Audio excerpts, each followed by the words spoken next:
Fala pessoal, sejam bem-vindos a mais um Enfermagens em Pauta. Hoje, Enfermagens em Pauta número 27. Eu trago aqui para vocês, pessoal, dois julgamentos, um de direito penal, outro de direito constitucional, que tangencia também direito do consumidor, direito civil e a pandemia em particular. O primeiro julgado, pessoal, cuida do porte de arma de fogo. Mais particular, era um caso concreto que envolvia a modalidade de transportar e na situação fática era munição. É possível que alguém que não estivesse transportando efetivamente a munição ilegalmente responda pelo crime, e aí nós temos tantos crimes do artigo 14, artigo 16 ou 17 da lei com essa modalidade. O caso envolvia inclusive o artigo 16, era de uso restrito à munição. O STJ analisou esse precedente, a gente pode extrair bons temas aí para o nosso aprendizado. E o segundo precedente envolve o julgamento do plenário do Supremo em ADPF sobre a concessão por meio de decisão judicial de desconto em mensalidades no âmbito de universidades. É possível a concessão por meio de ação judicial de desconto ao fundamento de que a pandemia, ao levar a aulas remotas, diminui o custo da universidade e, por outro lado, né, temos também a situação econômica do consumidor, do aluno contratante. O Supremo trouxe algumas balizas também bem importantes, uma decisão de grande alcance social. Tudo bem, professor Felipe? Tranquilo? Tudo em paz, professor Gabriel. Olá, pessoal de casa. Eu trago hoje, professor Gabriel, dois julgados também. Os meus são do STJ. O primeiro deles é um julgado bem interessante, que aborda direito internacional, direito administrativo, um pouco de ECA, né? Estatuto da Criança e do Adolescente, e um pouquinho de direito de família também. É a questão da expulsão de um estrangeiro que tem filho brasileiro. Vamos ver que o STJ, né, copiando o Supremo, ele já pega importantes inovações feitas pela Lei de Imigração, que revogou o Estatuto do Estrangeiro. É um caso bem interessante. E o segundo caso que vamos tratar, professor Gabriel, também fica um pouco na linha do direito internacional, um pouco do direito constitucional, mas o foco principal é o direito tributário.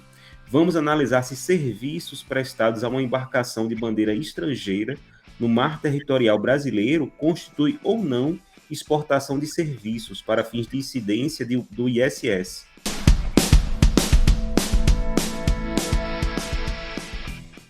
Pessoal, então vamos começar com o primeiro julgado envolvendo direito penal, lei de armas, lei 10.826, claro, né, sempre aí cobrada em concursos públicos e de muita atuação prática também na advocacia criminal, no Ministério Público, claro, e na Justiça, ações aos montes. Uma discussão bem interessante em que o STJ derruba o entendimento do Tribunal de Justiça do Paraná.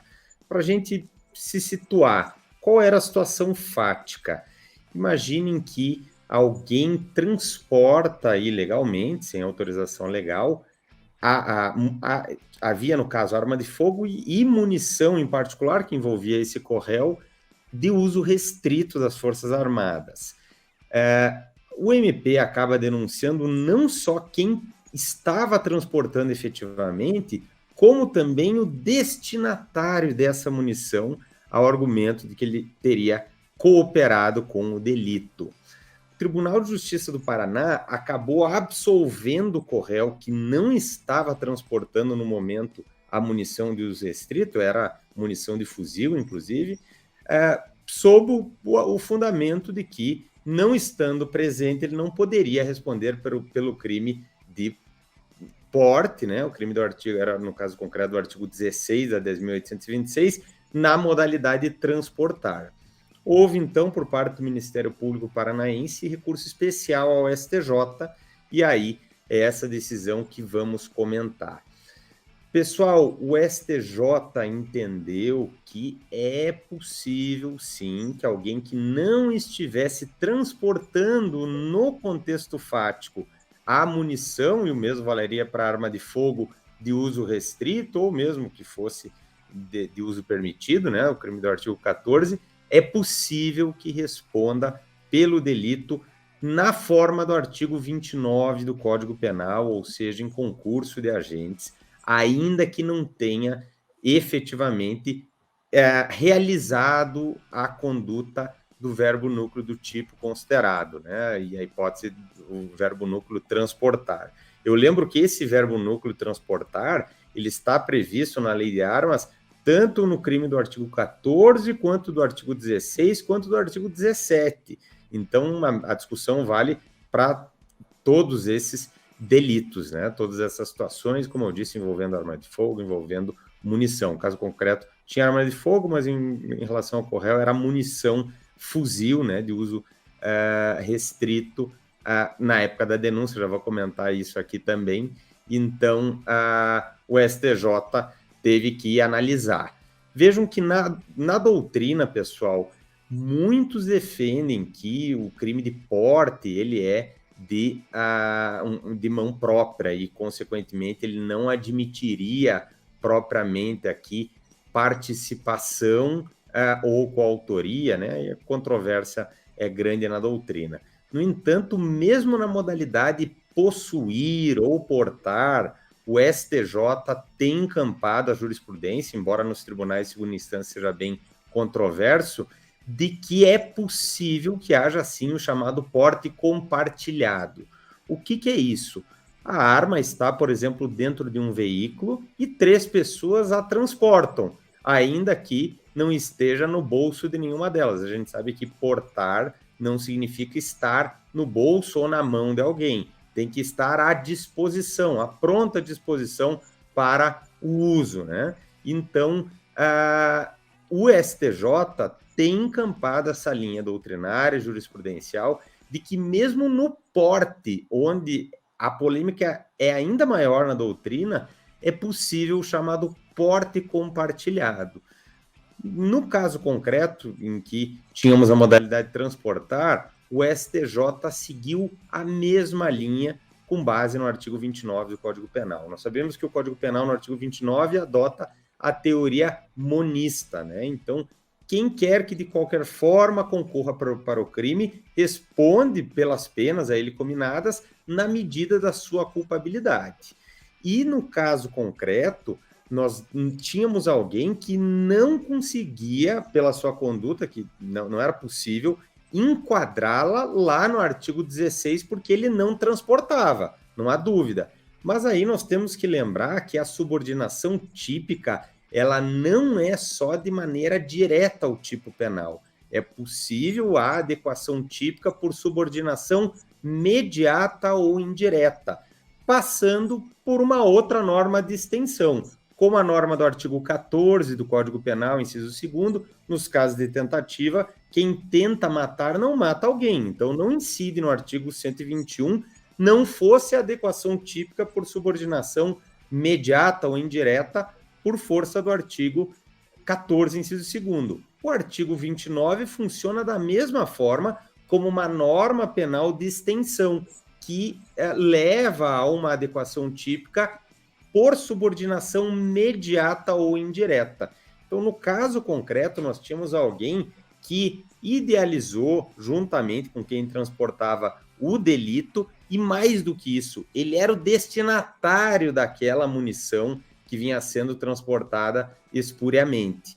Então, a bem da verdade, até a reprovabilidade dele, num caso como esse, dependendo do contexto probatório, pode ser até mais acentuada, né? E eventualmente, se comprovada, né, a autoria intelectual, ele pode até mesmo responder com agravante.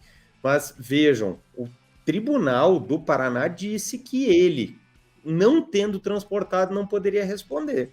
E o STJ acabou reformando esse entendimento para dizer que é plenamente possível que alguém que não tenha transportado a arma de fogo ou a munição ilegalmente venha responder pelo crime de porte, né? O caso aqui do artigo 16 de arma de fogo ou munição de uso restrito na modalidade transportar. Então, com isso, o STJ deu provimento ao recurso, mandando que o caso retorne ao TJ do Paraná, superada essa questão jurídica, que o tribunal analise as circunstâncias fáticas para verificar se há elementos concretos a confirmar a responsabilidade criminal do corréu, que não transportava mercadoria, mas que tinha concorrido com o fato e que, se comprovado, ele vai responder na medida da sua culpabilidade. No mais, pessoal, eu lembro que a portaria 1222 do Comando do Exército, editada em 2019, segundo semestre de 2019, agosto de 2019, ela mudou bastante a questão do enquadramento de arma de fogo e de munição como de uso restrito ou de uso permitido. Inclusive, no parecer ministerial nesse caso, o MP, no âmbito do STJ, né, um subprocurador-geral da República, se manifestou pela aplicação retroativa da nova portaria, porque a gente sabe, né, que quando um armamento que era de uso restrito passa a ser de uso permitido, ou uma munição, tem-se aplicação retroativa desse complemento da norma penal em branco, né, como é o caso ali dos tipos da lei de 10.826. Consequentemente, pessoal, esse aspecto também vai ter que ser examinado pelo tribunal. O STJ resolveu não adiantar, deixando que o tribunal examine também esse aspecto, porque para deixar claro no fato qual que era a munição, qual que era o calibre, para aí vermos se efetivamente, inclusive aqui no caso, tudo indica que era, se eles não mudarem o reexame da prova, né, que era efetivamente uma munição que é antigamente enquadrada como de uso restrito e agora de uso permitido. Então, um julgamento de uma situação bastante comum, bastante interessante, uma lei aí de grande aplicação prática e também muito cobrada em concursos públicos, seja em primeira etapa, seja em provas de sentença, provas de peças processuais do MP, Defensoria Pública, delegado. Então, legal para a gente ficar atentos aí a essas lições do STJ. Perfeito, professor Gabriel. Excelente análise. Realmente, suas considerações sobre o porte, essa questão do porte individual, o porte coletivo, né? Realmente muito, muito boas. O que eu só destaco é uma observação bem rasteira sobre o artigo 29 do Código Penal, né? Que eu gosto muito da doutrina que coloca que autor, né, é aquele que pratica o verbo nucleotípico, né? E partícipe é aquele que, embora não tendo praticado, né, o verbo nucleotípico, né, realmente concorre, né, para atos de execução, né, de alguma forma, ainda que intelectualmente. É só a observação que eu faria, né? Nesse caso, ele seria realmente, a meu ver, enquadrado como partícipe, não como autor, né? Ou coautor. Perfeito. E a prova é bem interessante como tu colocou, Felipe, porque a prova, né, pode ou não revelar que ele tinha o domínio do fato. E aí a gente entra nas teorias, né, sobre concurso de agentes envolvendo domínio do fato, domínio funcional do fato, ou então teoria do domínio da organização, dependendo do contexto, né, concreto. Então, bem interessante e realmente poderia enquadrá-lo eventualmente como partícipe, ou a depender do que revelasse a prova, eventualmente até como coautor, né? Se ele efetivamente tinha o domínio do fato dentro de uma daquelas teorias que a doutrina admite ali, notadamente essa do domínio da vontade, como fala o Roxin. Temos agora um julgado, né, Felipe, bem interessante aí, envolvendo inúmeros pontos aí de disciplinas diversas, né? Exatamente, professor Gabriel, é a expulsão de um estrangeiro. Qual era o caso concreto, né? O caso concreto era um nigeriano que, uma vez dentro do território nacional, praticou o crime de tráfico de drogas. Era o tráfico interno, não era tráfico internacional, não. E ele estava realmente cumprindo a pena e ia fazer a progressão de regime e já estava autorizado, inclusive pelo juízo da execução penal, a sua liberação, né, para que ele fosse expulso do país. Para que o pessoal saiba, né, antigamente nós tínhamos o Estatuto do Estrangeiro, era a Lei 6815, que foi recentemente revogada pela Lei de Imigração. A Lei de Imigração é deixa eu ver a numeração, a Lei 13445 de 2017. E ela regula algo que o direito internacional público coloca como sendo a condição jurídica do estrangeiro. A expulsão, né, que é o caso aqui em comento, se trata de um ato que deriva de um processo administrativo que é interno ao país, né, ao país soberano, embora envolva um internacional. É importante que o pessoal de casa não confunda expulsão com extradição, né, que é um ato de cooperação jurídica internacional, que quase sempre envolve jurisdição de um Estado nacional em relação a outro. E você tem a extradição ativa e a extradição passiva. Aquela que nós vemos nos julgados do Supremo, né, é a extradição passiva, onde o Brasil decide se entrega ou não, né, um estrangeiro que está em solo nacional, ou até mesmo, em alguns casos, um brasileiro naturalizado, nato não pode ser extraditado jamais, para um outro Estado nacional para que ele cumpra a pena. Né? No caso, embora nós tenhamos um crime praticado em solo nacional, se tratava de expulsão. Pois bem, qual era o caso, né, que foi julgado? Assim, uma outra lembrança, professor Gabriel, para o pessoal de casa guardar, né, quem trata desses processos, quem toca, né, quem tem a competência sobre esses processos de expulsão é o ministro da Justiça. E, no caso, como envolvia a liberdade, né, de um indivíduo, foi impetrado um habeas corpus, em que a autoridade coatora era o ministro da Justiça. Então, nesse caso, a competência ela é originária do STJ pelo artigo 105 da Constituição. É algo importante o pessoal de casa saber. Pois bem, o que é que se baseava, né, a tese de defesa do paciente, né, do habeas corpus? Era que ele, pelo fato de ter um filho brasileiro, ele não poderia ser expulso do solo nacional. E quais são os problemas que advêm aí no caso concreto, né? O antigo Estatuto do Estrangeiro tinha uma disposição legal que dizia expressamente que os fatos que obstam a expulsão do estrangeiro, eles não poderiam ser posteriores aos fatos jurídicos que ocasionaram a extradição. Não é o caso aí em discussão, mas é importante trazer, o Supremo, em repercussão geral, declarou que essa norma não foi recepcionada pela Constituição. Então, para fins do que nós estamos apreciando aqui, é irrelevante do filho brasileiro ter nascido antes ou depois da prática do crime, que teria ensejado a expulsão. A repercussão geral, para quem quiser anotar, é a tese 373 do Supremo. Então, é irrelevante quando o filho nasceu. Qual é o segundo ponto que vemos aqui, né? A prova pré-constituída apenas colocava que existia uma relação entre de um vínculo afetivo, né, entre o pai nigeriano e o filho brasileiro. A prova pré-constituída não conseguiu comprovar a dependência econômica, é dizer, que o pai realmente custeava, né, alimentos, moradia, vestimentos para o filho. Isso realmente não estava de forma pré-constituída nos autos.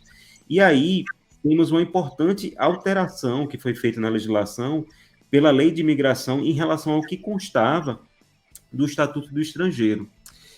Se nós formos observar a lei, no Estatuto do Estrangeiro, o artigo 75 da Lei 6815 colocava lá que não se procederia à expulsão quando o estrangeiro tivesse filho brasileiro que comprovadamente estivesse sob sua guarda e dele dependesse economicamente. Era o artigo, hoje revogado, né? Artigo 75, inciso 2, a linha B. Eu chamo a atenção aí que a partícula que constava na redação legal era a conjunção, né? A preposição "e", que tem uma questão aditiva, uma questão cumulativa. Então, para que o estrangeiro não fosse expulso, ele tinha que ter filho brasileiro, e além de ter filho brasileiro, você tinha que ter uma dependência afetiva e também econômica. Isso, houve uma modificação pontual na Lei 13.445, porque quando ela tratou disso, quando ela tratou da expulsão, ela repetiu praticamente, né, o que constava no Estatuto do Estrangeiro antigo, mas a Lei de Imigração ela foi expressa para colocar que, nesse caso, você não procederia à expulsão de filhos que tivesse, de estrangeiros, né, que tivesse um filho brasileiro que estivesse sob sua guarda ou dependesse economicamente ou socioafetivamente, ou ainda tivesse uma pessoa brasileira sob sua tutela. Então, a nova lei de imigração, ela substituiu esses conectivos, né, o "e", pelo "ou". Então, a ideia de conjunção, adição, foi substituído legalmente por um termo disjuntivo, né, que basta para que você tenha esse direito de não ser expulso, ou um ou outro, e não mais é necessário que você tenha os dois conjuntamente. O STJ, seguindo um precedente do Supremo, entendeu exatamente isso, para dizer que, no caso, mesmo que não houvesse comprovação, né, de dependência econômica do filho brasileiro em relação ao preso, né, que estava sendo expulso do país, que é um estrangeiro, se você tivesse a dependência afetiva, isso já bastaria. E, no caso concreto, essa prova foi feita por uma carta manuscrita pela mãe da criança, né, dizendo que ele era um bom pai, que o filho regularmente o visitava na prisão, que ele se preocupava com o filho, que ele prestava na medida do possível, né? Quando tinha saídas, né? Temporárias da prisão, etc. Ele era um pai presente nesse momento, e isso bastou, né? Mesmo que ele não tivesse realmente comprovado que custeava a alimentação e a educação do filho. Então, professor Gabriel, é uma pequena virada jurisprudencial, né? Que é importante, porque a lei mudou, né? E a jurisprudência realmente se adaptou para a lei. Não foi enfrentado no julgado, tão pouco na notícia do informativo, mas eu queria chamar a atenção para o pessoal de casa de duas súmulas antigas do Supremo, quando o Supremo ainda exercia, né, o controle de uniformização da jurisdição infraconstitucional, que é a súmula 1 e a súmula 421 do Supremo, e que, na minha opinião, a súmula 1 do Supremo hoje se encontra mitigada. Eu vou até lê-la aqui para colocar. É vedada a expulsão de estrangeiro casado com brasileira ou que tenha filho brasileiro dependente da economia paterna.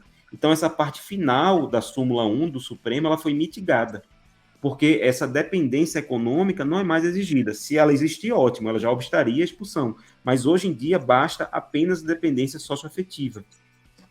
E importante lembrar, embora, como eu falei no início, estamos aqui diante de expulsão e não de extradição, super pegadinha nos concursos, principalmente da área federal, misturarem essas condições, né? Essas situações que obstam a expulsão, elas são indiferentes para fins de extradição.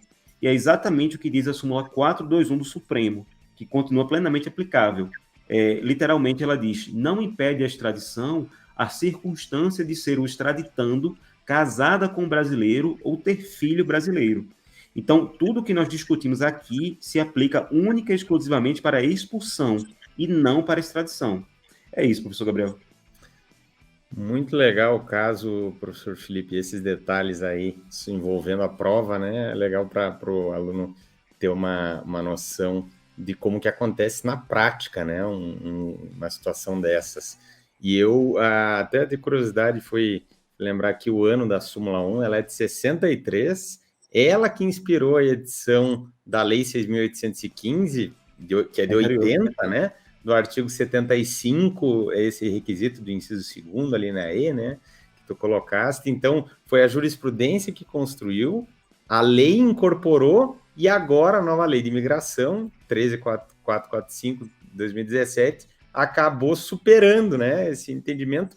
E na leitura, como tu bem colocaste, Felipe, é muito sutil, né? É uma troca de um E por um OU, mas que faz toda a diferença em termos práticos, né? Aliás, nesses casos de expulsão, muito comum o expulsando ele estar preso, né? Muito comum expulsão de alguém que cometeu algum crime, foi condenado e por isso acaba sendo expulso, embora não seja imprescindível que tenha havido, né? É discricionária a expulsão, mas é muito comum nesses casos, né? Quem está cumprindo pena. E se o cara está cumprindo pena, muito comumente também o filho não depende dele economicamente, porque da cadeia muitas vezes o cara não consegue, né? Não tem, às vezes está num fechado, não tem nenhum trabalho externo e o que ele consegue lá ele acaba nem repassando, né? Então agora com a questão socioafetiva se expande muito essa vedação à expulsão, né? Então um alcance muito grande de uma troca de um E por um OU, né? Na lei, um impacto extremamente significativo, julgado bem bacana. E eu trago... E só a título de curiosidade, professor Gabriel, a outra súmula que eu citei, ela é de 64, né? E lembrando para o pessoal de casa, só uma curiosidade, que um dos grandes responsáveis, né, por você ter edição de súmulas no direito brasileiro foi o ministro Vitor Nunes Leal, do Supremo. E ele realmente foi profícuo, né, nos anos que ele realmente, o Supremo normatizou a edição de súmulas, né, enunciados simulares, né, nessa década de 60 foram editados assim centenas, né, um sem número de súmulas, né, tentando consolidar a jurisprudência, tanto constitucional como infraconstitucional do Supremo, né, que na época não existia STJ. Muito legal, Felipe. É interessante como a gente vê muitas ali da década de 60. E eu não sabia do que tu colocasse, do ministro, né? Vitor Nunes, bem legal também aí a curiosidade, por isso que a gente vê tantas ali na década de 60, teve um boom, né? Não existia, claro, e do nada vieram centenas de súmulas num intervalo curto, né? De tempo, bem bacana. Pessoal, passamos para o próximo julgado. Eu vou trazer aqui para vocês julgamento também com alcance social muito grande envolvendo a pandemia. A gente sabe que a grande maioria dos editais tem trazido pontos específicos sobre jurisprudência envolvendo o contexto da pandemia da Covid-19. E aqui um julgamento do plenário do Supremo com um alcance bastante grande, né, bem impactante na vida do brasileiro, em particular aqueles que estão no ensino superior.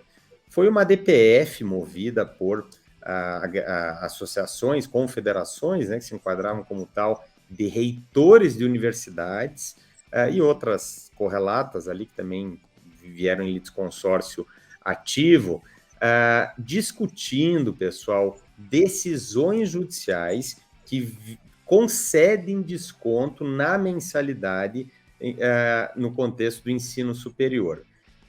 E aí nós sabemos que a DPF, diferentemente de uma DIN, de uma ADC, embora também seja um instrumento de controle concentrado de constitucionalidade, ela é admissível, né, em relação a situações das quais a violação ao preceito fundamental emana de um conjunto de decisões judiciais. Então, aqui, né, o que estava em jogo era um conjunto de decisões judiciais que vem concedendo desconto de maneira acrítica, sem análise casuística, sem análise dos contornos do caso concreto. Ao argumento genérico de que, com a pandemia, as universidades passaram a adotar muitas atividades, se não todas, de forma não presencial, o que teria diminuído o custo da universidade e, consequentemente, deveria impactar na diminuição do valor da mensalidade. E, portanto, com decisões genéricas, com modelos, né, de decisões, quem entra, leva, né? Na prática, é o que vinha acontecendo.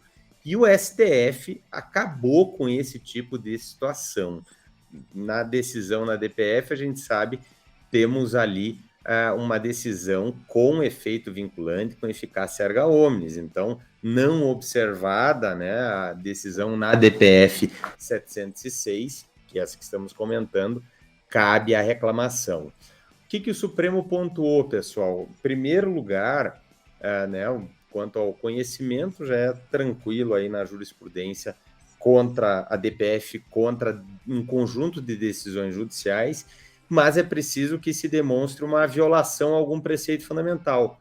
Qual foi o preceito fundamental invocado aqui para o conhecimento, que inclusive foi por maioria? Foi a autonomia universitária, que estaria sendo colocada em risco com esse conjunto de decisões. Decisões, pessoal, que concedem, no geral, desconto de 30%, 40%, 50%, sem uma análise dos contornos do caso concreto. Avançando para o mérito, ficou vencido só o ministro Nunes Marques, que julgava improcedente o pedido. Prevaleceu o voto condutor da ministra Rosa Weber. A linha do Supremo foi de que viola esse preceito fundamental da autonomia universitária, porque as coloca em risco um conjunto de decisões judiciais que, ao pretexto de que, com a pandemia, houve uma série de atividades no âmbito virtual, no âmbito remoto, ter-se-ia uma redução dos custos que deveria, para manter o equilíbrio contratual, deveria ser repassado também na mensalidade através de descontos ao estudante consumidor, né? A relação, claro, aqui é consumerista. O Supremo, no entanto, disse: não dá para, de forma genérica, dizer que é devido desconto sem entrar nas minúcias do caso concreto. E aqui é interessante, né, pessoal, essa tese. Um advogado entra com uma ação e aí consegue uma liminar e aí acaba padronizando uma petição e o judiciário se vê da noite para o dia, como aconteceu aqui no caso, né, com milhares e milhares de casos com petições idênticas. E aí o juiz, né, da soberbada de trabalho, faz um modelo de decisão, concedeu para um, concede para todos e deixa de analisar ali o caso concreto. Em termos bem pragmáticos, é o que acontece, né, pessoal? Essa é a prática judiciária. mas o Supremo disse, isso viola um preceito fundamental da Constituição, porque impacta na autonomia universitária. E aí o Supremo disse, não se pode simplesmente analisar de forma abstrata, de forma genérica, que com a aula remota tem-se diminuição de custos e o consumidor tem que ser beneficiado. O STF disse, tem que analisar a situação de ambas as partes, não tem que examinar só de maneira genérica, porque a pandemia também impactou muito as universidades, no que tange a evasão de alunos, uma grande evasão de gente que não teve mais condições de pagar, né, perdeu o emprego e tal, e também porque os custos têm uma tecnologia envolvida, não é só, né, simplesmente mudar para o virtual e não ter mais custo. Teve investimento também nas universidades, então o STF disse, não dá para analisar isso genericamente. E é interessante do voto da ministra, só para ilustrar, isso não está no informativo, mas só para vocês verem o quão complexa deve ser a análise, né? Ao se reconhecer essa inconstitucionalidade de decisão judicial que, sem considerar circunstâncias fáticas do caso concreto, concede descontos lineares, o STF disse, olha, para caracterizar uma onerosidade excessiva, né, uma vulnerabilidade econômica, no caso concreto, a justificar a aplicação, né, da teoria rebus sic stantibus, né, do desequilíbrio contratual, artigo 6º, inciso 6º do Código de Defesa do Consumidor, é preciso examinar. E aí, exemplificativamente, o voto colocou características do curso, atividades que foram fornecidas de forma remota, qual é a carga horária que se teve ao fim e ao cabo, como que se dá a avaliação, qual é a possibilidade de participação do aluno nas atividades de ensino, quais os custos dessa transposição para o ensino via remoto eletrônico, né? Qual o investimento nas plataformas de educação remota, na capacitação dos professores e outros métodos de aprendizagem novos, né, inovadores, qual é a alteração relevante dos custos do serviço, qual é o cronograma para reposição em atividades práticas, né, que não puderam ser feitas por conta de um isolamento social, qual é a perda do padrão aquisitivo do aluno, né, ou responsável da pandemia, e, né, existência ou não de uma tentativa de solução amigável. Vejam que interessante, pessoal. Em muitos casos, o aluno não teve decréscimo remuneratório com a pandemia. Teve gente que lucrou com a pandemia, né, ou passou a ganhar mais. Não raros, né? São os casos de pessoas que ganharam mais ou mantiveram o padrão, porque, por exemplo, são servidores públicos, ou então aumentaram um empresário, dependendo do ramo, né, que pode ter aumentado seu salário. O próprio estudante pode ter tido um aumento do salário durante a pandemia porque a empresa passou a demandar mais dele.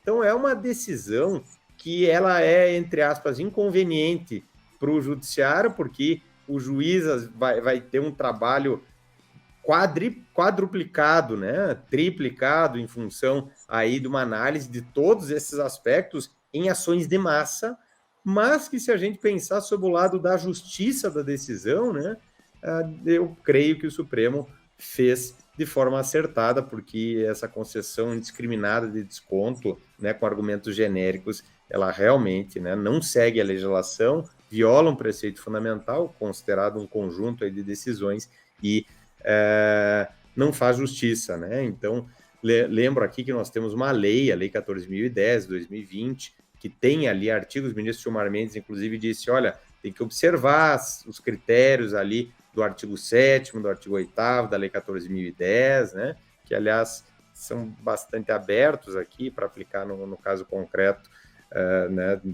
Não daria para ficar só com eles, né? Teria que seguir ali essa linha da ministra Rosa Weber, mas vale a lembrança, né?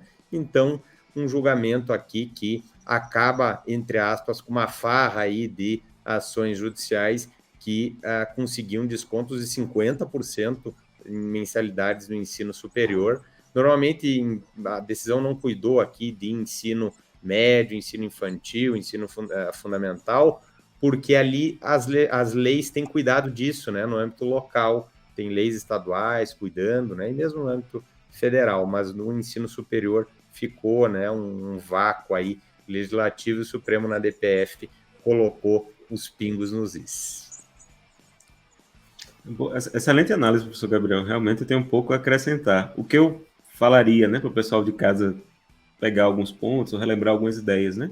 Essa questão de decisão judicial ou de decisões judiciais em massa, né, poderem ser objeto de ADPF, foi um caso bem interessante que o Supremo discutiu há alguns anos atrás, que era a importação de pneus usados do Mercosul. Eu me recordo que foi um julgado que eu estudei bastante, a relatora era Carmen Lúcia, né? E realmente se chegou à conclusão que, a despeito de não previsto expressamente na lei, né, você poderia ter, né, um ato estatal, né, ainda que do judiciário, a ser impugnado via DPF, tendo por base uma decisão judicial, né? A única ressalva que a Carmen Lúcia fez na época é que ela não poderia atingir, né, decisões judiciais transitadas em julgado. E até onde eu sei, isso se mantém ainda, né? Os processos têm que estar em curso, né? Não podem ter realmente transitado em julgado para que possam ter sua eficácia suspensa, né? Por essa decisão do Supremo. A meu ver, é bastante correta. Pode falar, professor. Não, eu só ia dizer que eu esqueci, bem bom que tu lembrou. Tem essa ressalva no voto, tá? De não alcançar decisão transitada em julgado, e tu bem lembrou do leading case aí na matéria da importação de pneus usados. Bem legal. Outro ponto também que eu pegaria, professor Gabriel, a meu ver, assim, eu concordo com o mérito da decisão, né? E eu lembro, né, que no âmbito do Código Civil, né, onde você está entre iguais, né, você tem a teoria da imprevisão, né? E a parcela dominante da doutrina e da jurisprudência diz que essa teoria foi transposta para o CDC, né, como sendo a teoria da base objetiva do negócio, né? Porque livra, né, a análise, né, em relação a quando você tem contrato de consumo, se era previsível ou não, né, os efeitos, etc. Né? Então é mais fácil, né, você revisar um negócio no âmbito do CDC do que no âmbito do Código Civil. E eu só faria uma última observação, professor Gabriel, que já existe uma lei que, de certa forma, disciplina mensalidades escolares, né, seja no âmbito do ensino fundamental, ensino superior, etc., que é a Lei 9870 de 99. E ela coloca lá expressamente no artigo 6º que o fato do aluno, né, ele estar inadimplente, isso repercute em sanções ou tem consequências jurídicas em relação à cobrança, né? Mas em relação à questão do ano em curso, do semestre letivo em curso, isso não pode implicar, né, em sanções acadêmicas, né? Em sanções discentes ou docentes, né? O aluno, mesmo inadimplente, ele continua fazendo as provas, né? Ele tem direito aos documentos escolares respectivos, etc. Isso está no artigo 6º dessa lei. Acho que não foi tratado no voto, mas, assim, somente para dizer que o aluno, né, mesmo que ele não tenha condições econômicas, né, ele não fica tão vulnerável, tão hipossuficiente assim. Você já tem legislação que regulamenta um pouco essa questão, né, da inadimplência. E que antes da lei via muito para a justiça, né, Felipe? E a lei veio exatamente para colocar uns parâmetros, e tu bem lembrou aí mais uma linha jurisprudencial bem importante envolvendo a lei aí específica dessa questão das mensalidades. Antigamente o cara chegava e não podia fazer prova, né? A universidade não deixava, porque o cara estava inadimplente, né? O que dirá renovar a matrícula, né? Que agora tem parâmetro ali na lei para poder ou não obstá-la. Temos um último julgado, né, professor Felipe? Agora. Temos sim, professor Gabriel. Diferentemente do julgado anterior, que era um julgado de sessão, esse é um julgado de turma, mas eu achei bastante interessante para tratar dele, né? Que ele pega alguns conceitos que são bem legais, né? Tanto direito tributário, direito nacional, direito constitucional. Qual era o caso concreto? O caso concreto era uma empresa que fazia manutenções em navios e em plataformas de petróleo. Obviamente, essa manutenção era feita em mar, né? O navio não estava ancorado, né? O navio estava realmente flutuando, né, em viagem, e esses reparos eram feitos no mar territorial brasileiro. E essa empresa, ela entrou com ação, né, declaratória negativa de relação jurídica tributária com o município de Santos, em São Paulo, para dizer que não incidiria ISS em reparos que essa empresa fizesse, né, em navios, em embarcações com bandeira estrangeira, desde que essa bandeira estrangeira tivesse hasteada, né? Você tivesse com a bandeira flamulando, né? Segundo as normas do direito internacional público, né? Para demonstrar, né, a nacionalidade da embarcação. Pois bem, uma discussão interessante aqui, professor Gabriel, ou um parâmetro interessante, é nós pegarmos, né, a doutrina do grande Geraldo Ataliba, onde ele tem uma obra interessante chamada Hipótese de Incidência Tributária, onde ele divide a norma tributária no antecedente e no consequente tributários. No antecedente, ele coloca os aspectos do fato gerador, da hipótese de incidência, que ele coloca que é o aspecto material, o aspecto temporal, pessoal e espacial, né? E se eles estão concretizados, né, você tem a incidência tributária e, como tal, surge o dever de pagar esse tributo, que está no consequente da norma, né? Que seria, ele diz que é o aspecto quantitativo, que ele diz que pode ser ou um valor fixo, que é muito comum naquelas taxas, certidões, né, que a própria lei já coloca um valor por unidade, por certidão, por qualquer coisa, ou ele joga uma alíquota para incidir sobre uma base de cálculo, né? Para que você tenha realmente um valor do imposto, o valor do tributo, né, a recolher. E qual era o caso aí concreto? O caso concreto é que essa empresa, ela alegava que o aspecto pessoal do fato gerador não estaria concretizado, uma vez que quem tomaria, né, os serviços de manutenção prestados seria um estrangeiro, no caso, uma embarcação estrangeira. E como tal, essa empresa queria alegar, né, que não houve a concretização do fato gerador. Só que o STJ não entendeu assim. O STJ entendeu que o aspecto pessoal do fato gerador é irrelevante, que o tomador do serviço seja um estrangeiro, né? Eu vou dar um exemplo bem grosseiro. Imagine que um estrangeiro vem ao Brasil e vai ao cinema, né? É claro que sobre o ingresso do cinema vai existir ISS, né? Independentemente dele ser nacional ou dele ser estrangeiro, uma vez que ele usufruiu, né, do filme que estava vendo no cinema. E a lei do ISS, que é a Lei Complementar 116, ela trata disso. Ela coloca nos seus artigos iniciais, o artigo 1º e no artigo 2º, colocando que o imposto, né, ele incide sobre serviços que provêm do interior, cuja prestação tenha se iniciado do exterior, mas que você tenha alguma repercussão dentro do país. A única exceção, né, que a lei coloca, né, que você não tem a incidência do imposto, que seria realmente uma exportação de serviços, digamos assim,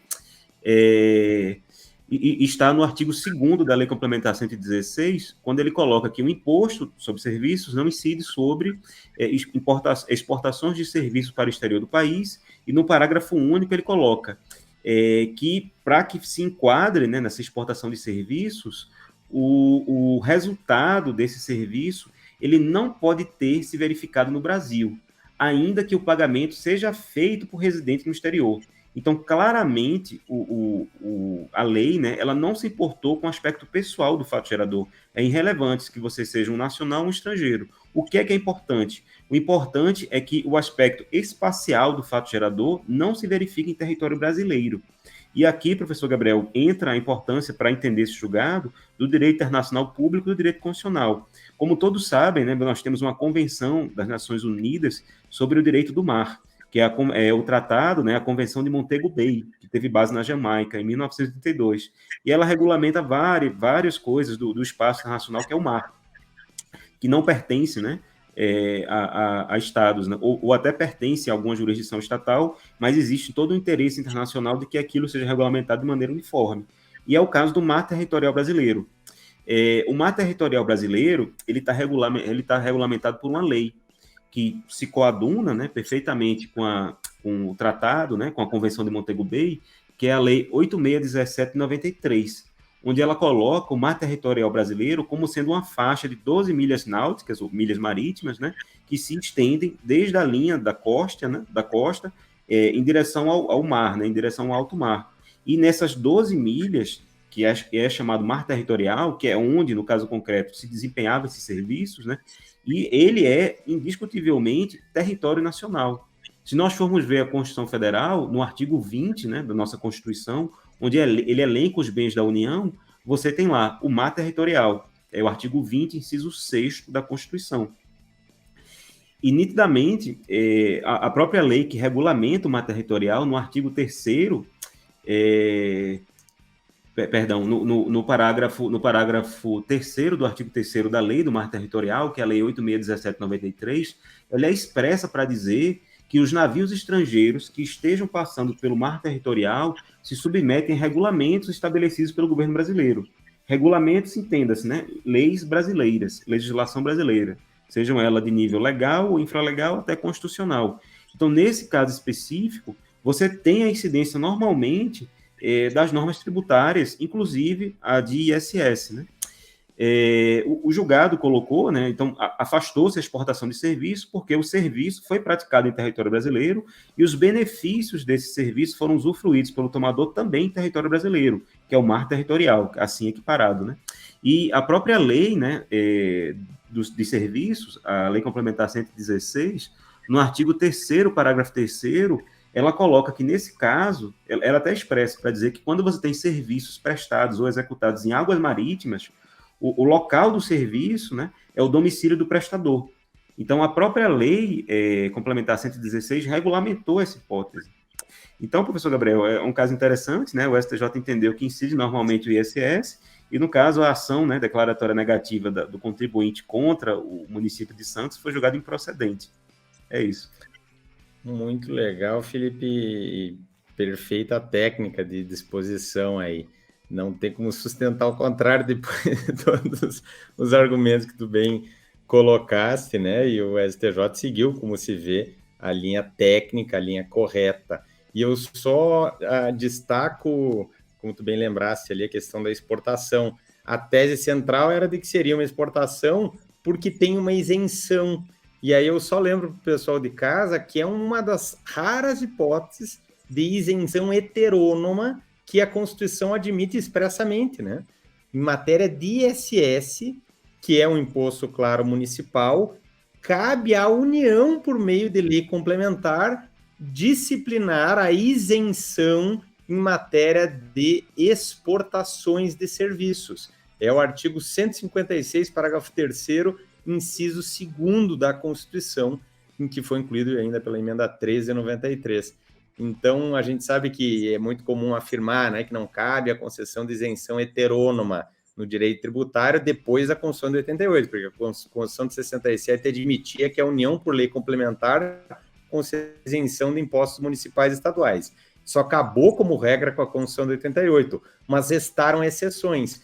A exceção mais emblemática é essa que o contribuinte aqui queria se valer, que ela estaria numa exportação e porque há uma isenção concedida na Lei Complementar 116, no artigo 2º, como bem lembrou o professor Felipe. E a outra hipótese de isenção heterônoma também, que só para complementar, que se cita é o presidente da República por meio de tratado, concedendo isenção de tributo estadual ou municipal numa relação internacional, né? Que alguns dizem que tecnicamente não seria nenhuma isenção heterônoma, porque não é a União, é a República Federativa do Brasil. Mas o STF tem julgado falando que se admite, nesse caso, a concessão de isenção pelo presidente da República, inclusive né, aludindo ao termo, né? Ou seja, uma situação de isenção heterônoma. Isso vem, professor Gabriel, em linha para se adequar ao que o direito internacional preceitua dos GATS, do GATT, né, ou dos GATS, que são os acordos sobre tarifas e comércio, que são de 1947, que eles foram evoluindo e originaram o OMC, né?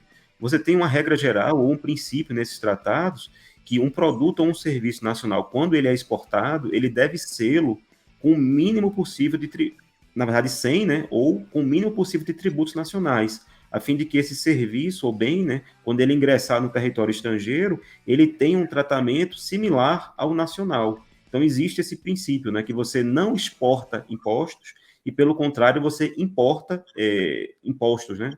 Existe esse princípio, essa regra, digamos assim, no GATT, né, na OMC. Não é uma norma absoluta, tem N exceções, mas a regra geral, o princípio seria esse.